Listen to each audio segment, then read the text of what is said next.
nernst potential. So you've got a negative ion. Actually, if you can add over here, it should be uni, to complete the question, it should be univalent negative ion. Right? Now this is 100 millimoles extracellularly and 10 millimoles intracellularly. What will be the nernst potential? See, if you have to calculate the nernst potential, you must do it, you must follow the two-step method. The two steps. And which are the two steps? Number one, calculate the potential.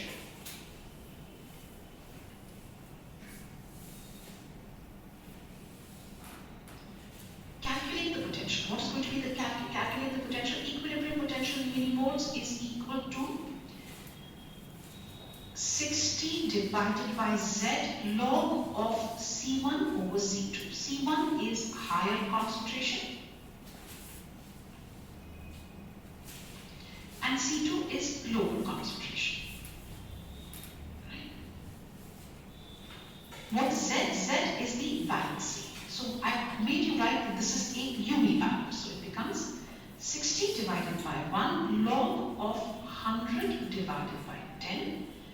That means this is 60 millivolts. This is 60 millivolts. Right? So calculate the potential. This is going to be 60 millivolts. Now what is going to be, and the second step in this is whenever you have to calculate see the nernst potential, is decide the sign. Decide the sign. Now how do you decide the sign is, see if this anion is in a higher concentration outside the cell, this and the membrane has become freely permeable to this ion, this ion will now come from outside to inside. Inside starts acquiring a negative charge. Inside starts acquiring a negative charge. Inside starts becoming negative with respect to outside. Inside starts becoming negative with respect to outside. Starts developing a negative potential. And this negative potential inside the cell will begin to repel the negatively charged ion. What is equilibrium? Now remember, the ion is moving from high to lower concentration, but because of the movement of this ion, inside is becoming negative with respect to outside. And this negative potential will repel the negatively charged ion. So there are two forces which will act on this ion, and that is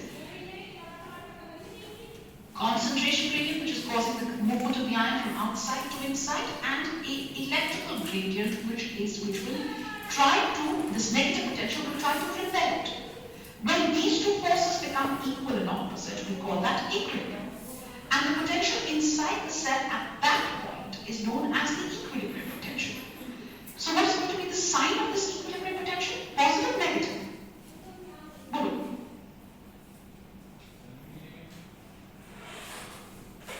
Negative, isn't it? This is going to be a negative potential. So your answer becomes minus 60 millivolts. बड़ी simple सी चीज है, दो steps में calculate कीजिए, दो steps में ही answer कीजिए. पहले पोटेंशियल को कैलकुलेट करो. उसके लिए जो आपका फॉर्मूला है, that is equilibrium potential is equal to 60 divided by the valency log of C1 over C2. C1 क्या है? Higher concentration. C2 क्या है? Lower concentration. सिंपल सी बात, ठीक है? Higher concentration, चाहे वो inside the cell हो, outside the cell हो, जो भी higher concentration आप numerator में लीजिए, lower concentration को denominator में. यहाँ से हमें मिल गया 60. साइन को कैसे लिखेंगे? साइन कैसे होगा? उसके लिए कॉन्सेप्ट आना जरूरी है. अब ये नेगेटिवली चार्ज आयन है, जैसे for example let's say chloride. बाहर 100 है और अंदर 10 है. बाहर ज्यादा है, अंदर कम है. If the cell membrane becomes freely permeable to this negative ion will move from inside. Inside will gain negative charge.